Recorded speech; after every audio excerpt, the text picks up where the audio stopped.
Hi, I'm Marc Biedermann from Blind Illusion and the Ghost Kings, and you're watching Bay Area Rocks. You're watching Bay Area Rocks, and I have Blind Illusion. Introduce yourself, Marc. Marc Biedermann, Blind Illusion and the Ghost Kings. Rob Nystrom, drummer, Blind Illusion, Ghost Kings. Nice. So, how does it feel to play another Tidal Wave? Oh, this is incredible, yeah. Especially having the band with me this time, because last time I just played with my ESP, not my extrasensory perception, my guitar.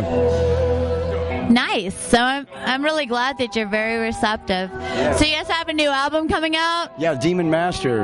Demon Master. Isn't that beautiful music? Huh? They can hear that, right? Yeah, totally. That's Amber Asylum kicking. Yeah, Amber Asylum at Tidal Wave 2010. Hey, had a good time. This was good. This was really cool. Sound system was nice. What'd you think? Yeah, definitely. It was good to hear you guys play, and you guys got to play a lot of songs.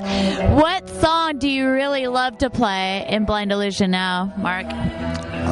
Quite a few of them, actually.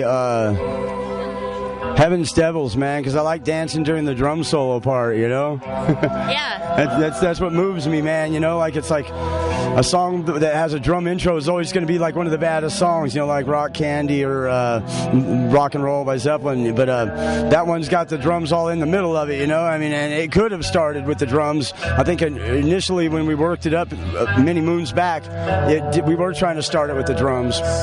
Awesome. And what year did Blind Illusion actually come to be? 1978.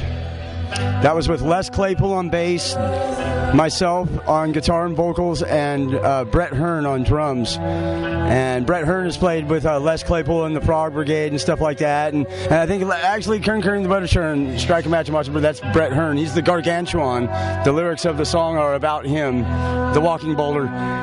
Nice, yeah. So Les Claypool is actually one of the best bass players. He's one of my idols, and I know that you've watched him fruition into a major star. Yeah. How does that make you feel as playing with this person and helping them out in their career? Well, from the gate, when we were on tour with Blind Illusion, and Les was in the band for the third time at that point, because he learned to play in Blind Illusion.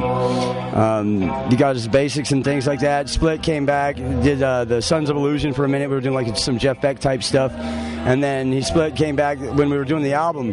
But to make a short story long, I was telling everybody that he was the best bass player in the world way back when. And that's why I brought out the stuff from 1980-81 and let the people get a hold of that today on Deathbed and Kamikaze. Oh, man, I mean, it's just incredible playing. We were 17 years old. Wow. And we were all doing some good stuff, you know? Yeah. That's so cool that you guys have. When did you pick up the guitar? I mean, when did you start playing out for the first time? I first played guitar when I was 5 years old. I studied a little with Dan Boyd at Scalise Music in Richmond, San Pablo. And many years later, actually, I toppled that guitar from the roof. It was a big one, not quite as big as the hard rock guitar, but they had sold Scalise's place after Tony went to Croak City, right? And the other guy, Joe Brandt, we bought his whole stock practically before he died or after he died. Eric got all those guitars. That's the Ghost King, Scary Eric. But that's some good music. What happens from there is they're going to sell the place, and they're getting rid of that guitar. So I tried to get it. I was going to take it up to Eric's on the hill, and it's so big. I got it off the roof. Blammo, woke up the whole neighborhood, and I was dragging it for one house. When it was like the Hound of the Baskervilles or something, man. I mean, all these people just started coming out of their houses like, what's going on? I'm dragging this monstrous guitar. Had to let it go. That's a good idea. But it went down the hill? No, it was on flatlands, but I pushed it off of the roof to begin with. It stood about, way taller than me. That's very good bike technique. And then I quit playing guitar, though, really quickly when I was 5. I know I just jumped way far off. But bring you back. I only played that much when I was 5. I told my grandpa if the guitar wasn't big enough for my hands, I'm not playing because it just ain't right. You know, my brother couldn't even play a note, and the guitar was bought for the size of his hands. Couldn't do it. And I wanted to study Chinese Kung Fu like Bruce Lee from Kato and the Green Hornet. So I did that. I told my grandpa that'd be cool, I'll do some Kung Fu and I'll get into music later. And I picked it back up when I was 12. Played bass for a year. So what can you say guitar players or people starting a band that you could give them advice? They could come to my place, and for $5 a session, I'll tell them. $5? Man, that's like that's it's $1 less than $1 a minute. It's $1 a minute now anymore. Is what well, that would be like 5 minutes of advice. Really play your ass off every day, for hours and hours on end. This guy's the drummer. He puts in like how many hours a day you put in on? At least 2. Open tuning, playing it left-handed upside down. I know that. And he's learned his scales.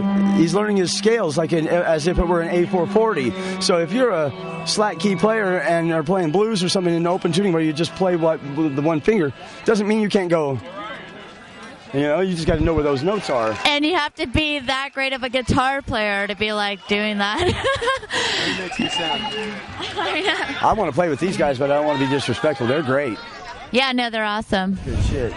You'll catch me way off in the woods in a little bit. How do you feel about Tidal Wave? I love this. This is the best gig we played in many moons.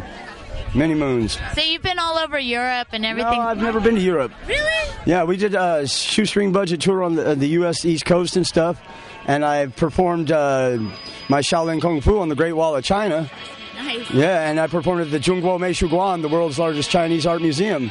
Wow. My Shifu had 72 paintings on exhibit. He's the one who did the album cover for the Demon Master. Nice. YC Chang. Cool. Yeah, he's badass. Yeah. Well, I really thank you guys for coming on to Bay Area Rocks and promoting Blind Illusion. You guys have been around forever, and I know you've been an influence in my life. Right on. And I'm always happy to talk to you guys and interview you guys. Cool. And I wish you nothing but love and light. Thank you. Yeah, totally. Thank you. Let me know when you guys are playing again, okay? All right. Cool. You're watching Bay Area Rocks with Blind Illusion, and you're at Tidal Wave 2010.